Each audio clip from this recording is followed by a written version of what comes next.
Hi, chicken fried rice restaurant ஸ்டைலில் பார்க்கலாமா? So இதுக்கு நான் பாஸ்மதி ரைஸை ஒரு 15 மினிட்ஸ் ஊற வச்சு எடுத்துகிட்டு இதில் 1 கப் ஆஃப் பாஸ்மதி ரைஸ்க்கு 1.5 கப் ரேஷியோவில் வாட்டர் ஊற்றி 1 ஸ்பூன் ஆஃப் ஆயில் ஊற்றி ஸோ இதை நான் ப்ரெஷர் குக் பண்ணி எடுத்துக்க போகிறேன். இதுக்கு சிக்கனை நான் ஏற்கனவே நம்மளோட சேனலில் சிக்கன் 65 மேரினேஷன் இருக்கும்ல, அதே மாதிரி மேரினேட் பண்ணி பொரித்து எடுத்துக்க போகிறோம். நெக்ஸ்ட் வெஜிடபிள்ஸ்க்கு நான் கேரட், பீன்ஸ், அப்புறம் ஆனியன் யூஸ் பண்ணுறேன். அப்புறம் நீங்கள் சிக்கன் 65 பொரித்து வச்சுருப்பீங்கள்ல, ஸோ அதை பிச்சு எடுத்துக்கலாம். இது எதுக்காகனா ஃப்ரைட் ரைஸோட ஜூஸ் எல்லாம் உள்ளே இறங்கும். இப்போது எனக்கு 3 எக்ஸ் தேவைப்படுது. உங்களுக்கு எத்தனை எக் வேணுமோ அத்தனை எக்கை எடுத்துக்கோங்க. ஸோ இந்த 3 எக்ஸை நான் ஸ்க்ராம்பிள் பண்ணி எடுத்துக்கிறேன். அதாவது நீங்கள் பொரியல் பண்ணுவீங்கள்ல, எக் பொரியல்லாம் பொடி மாஸ், ஸோ அந்த டைப்பில் நான் வதக்கி எடுத்துக்க போகிறேன். ஸோ இது அப்படியே நீங்கள் ஃப்ரைட் ரைஸ் செய்யும்போதும் உடச்சி ஊற்றலாம். ஆனால் அந்தளவுக்கு டேஸ்ட் வராது, சாகி ஆயிரும். ஸோ இது தனியாக பொரிச்சு எடுத்துக்கிட்டிங்கன்னா இன்னும் டேஸ்ட் நல்லாயிருக்கும். ஸோ இதுக்கு தேவையான சால்ட் எடுத்துக்கோங்க. ஸோ இந்த எக்ஸுக்கு தேவையான சால்ட் மட்டும் போட்டு நல்லா ஸ்க்ராம்பிள் பண்ணி எடுத்துக்கணும். ஸோ நீங்கள் இந்த இது மெத்தட் ரொம்ப இம்பார்ட்டன்ட் ஃப்ரைட் ரைஸில். நீங்கள் டோட்டலாக அந்த ஃப்ரைட் ரைஸ் செய்யும்போது முட்டையை ஊற்றுனீங்க அப்படின்னா உங்களுக்கு அந்த அளவுக்கு டேஸ்ட் கிடைக்காது.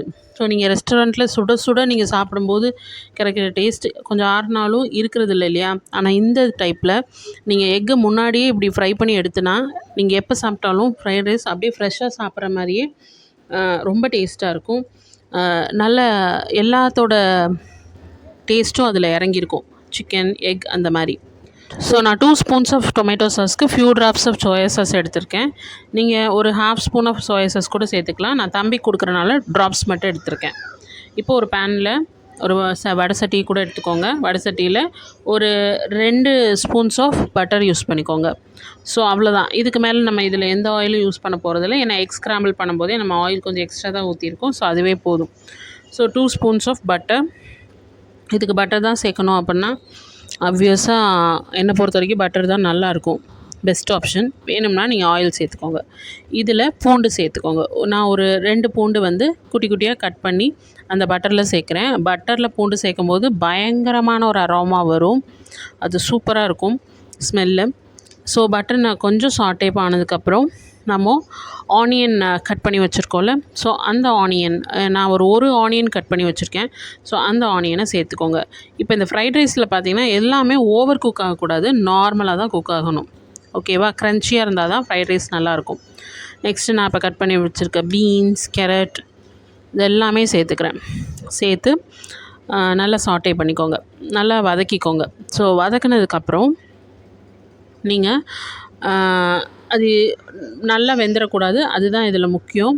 ஸோ வதக்கிக்கோங்க, ஓரளவுக்கு வதக்கிக்கோங்க. ஸோ அந்த க்ரன்ச்சினஸ் தான் நமக்கு ஃப்ரைட் ரைஸ்க்கு டேஸ்ட்டே. ஸோ இப்போ நம்ம என்ன பண்ணுறோம் அப்படின்னா, ப்ரெஷர் குக் பண்ணி வச்சுருக்கோம்ல ரைஸ், அதை ஆட் பண்ண போகிறோம். நீங்கள் ப்ரெஷர் குக் பண்ணும்போது நான் சொன்ன ரேஷியோவில் பண்ணுங்கள், அப்போ தான் ரைஸ் உதிரி உதிரியாக வரும். கொஞ்சம் எக்ஸ்ட்ரா வாட்டர் ஊற்றினாலும் ரைஸ் குழஞ்சி போயிடும். ஸோ இது பாஸ்மதி ரைஸுங்கிறனால நீங்கள் 1 கப் ஆஃப் ரைஸ்க்கு 1.5 கப் ஆஃப் வாட்டர் தான் ஊற்றணும். ஸோ நார்மல் ரைஸ்லேயும் ட்ரை பண்ணுறேன் அப்படின்னா ஆப்வியஸாக ட்ரை பண்ணலாம். பட் நான் ரெஸ்டாரண்ட் ஸ்டைலுங்கிறனால பாஸ்மதி ரைஸ் யூஸ் பண்ணுறேன். ஸோ பாஸ்மதி ரைஸ் போட்டு அப்படியே எடுத்து கிளறணும். நீங்கள் அப்படியே போட்டு கரண்டியை வச்சு மேஷ் பண்ணிகிட்டே இருந்தீங்கன்னா அது கட் ஆயிரும். அண்ட் நெக்ஸ்ட்டு நம்ம சாஸ் எடுத்து வச்சுருக்கோம்ல, tomato sauce and few drops of soya sauce, so அதை நான் ஊற்றிக்கிறேன். ஸோ இந்த சாஸஸ் என்ஹான்ஸ் பண்ணுறதுக்கு தான், ஃப்ரைட் ரைஸ் டேஸ்ட்டை என்ஹான்ஸ் பண்ணுறதுக்கு தான். ஸோ நம்ம எப்போயாவது ஒரு தடவை தான் சாப்பிட்றோம் அப்படின்னா நான் சாஸ் அலோடுன்னு சொல்லுவேன். பட் ஆனால் சாஸ் என்னை பொறுத்த வரைக்கும் அலோடு கிடையாது. பட் இது எப்போயாவது தானே. ஓகே, இப்போ சிக்கன் நம்ம போட்டுக்கலாம். அப்புறம் இந்த ஃப்ரைட் ரைஸ் தேவையான உப்பும் போட்டுக்கலாம். உப்பும் போட்டு அப்படியே கிளறணும். கிளறது கொஞ்சம் பார்த்து கிளறுங்க, ரைஸ் உடையாமல் கிளறுங்க. இப்போ ஸ்க்ராம்பிள் பண்ணி வச்சுருக்கோம்ல எக்ஸு, ஸோ அதையுமே நம்ம ஆட் பண்ணிக்கலாம். ஸோ அதை ஆட் பண்ணிவிட்டு நம்ம என்ன பண்ண போகிறோம் அப்படின்னா இதை நம்ம வறுத்து எடுத்துக்க போகிறோம். ஸோ 2 ஸ்பூன்ஸ் ஆஃப் பெப்பரும் ஆட் பண்ணிக்கோங்க. 2 spoons full of pepper add பண்ணால் தான் அதோட காரம் கரெக்டாக இருக்கும். ஏன்னா நம்ம வேறு எந்த காரமும் நம்ம யூஸ் பண்ணல இல்லையா? ஸோ காரத்துக்காக நம்ம 2 spoons of pepper powder use பண்ணிக்கணும். ஸோ இது வந்து நல்லா கிளறிட்டு இப்போ வந்து இந்த பாத்திரத்தை வந்து 2 ஹேண்டிலையும் பிடிச்சி, ஸோ இப்போ நான் பண்ணியிருப்பேன் பாருங்களேன் வீடியோவில். ஸோ அந்த மாதிரி நீங்கள் குலுக்கி விட்டிங்கன்னா உங்களுக்கு வந்து ஃப்ரைட் ரைஸ் வந்து ரொம்ப சூப்பராக ரெடி ஆயிரும். ஸோ இப்போ உங்கள் ஃப்ரைட் ரைஸ் வந்து ரொம்ப அருமையாக ரெடி ஆயிடுச்சு. ஸோ ரிவ்யூவர்கிட்ட கேட்கலாமா எப்படி இருக்குன்னு? எப்படிமா இருக்கு? உனக்கு பிடிச்சிருக்கா? சரி சாப்பிடு. ஓகேவா? எம்மியா?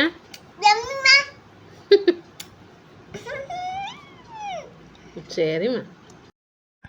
ஸோ இதை விட உங்களுக்கு நீங்கள் பெஸ்ட்டு குக்குன்னு ப்ரூவ் பண்ணுறதுக்கு வேறு எதுவுமே கிடையாது. உங்கள் பசங்களோட ரிவ்யூ தான் வந்து நீங்கள் ஒரு பெஸ்ட்டு குக் அப்படின்றதுக்கு வந்து ஒரு ப்ரூஃப். ஸோ நம்ம ஒரு நல்ல குக்கா அப்படின்னு நீங்கள் எப்படி தெரிஞ்சுக்கலாம் அப்படின்னா, உங்கள் பசங்க டிஃபன் பாக்ஸ் எந்த இதுவும் இல்லாமல் ஹெசிடேஷனும் இல்லாமல் சாப்பிட்டு வராங்க, வீட்டில் ஒரு இதுவும் பண்ணாமல் ஒரு ப்ராப்ளமும் பண்ணாமல் நல்லா சாப்பிட்றாங்க, உங்களோட ஹப்பி ரொம்ப நல்லா சாப்பிட்றாங்க அப்படின்னா அந்த ஹாப்பினஸ் இருக்கும்ல, அதுதான் வந்து உங்களுக்கான பெஸ்ட் குக் அவார்டு. ஸோ நீங்களும் செய்யுங்க. எந்த டிஷ் வேணாலும் நீங்கள் ட்ரை பண்ணலாம். ஸோ ட்ரை பண்ணி நீங்களும் கொடுத்து நீங்களும் சாப்பிடணும், நீங்களும் சாப்பிட்டு என்ஜாய் பண்ணணும். So thank you.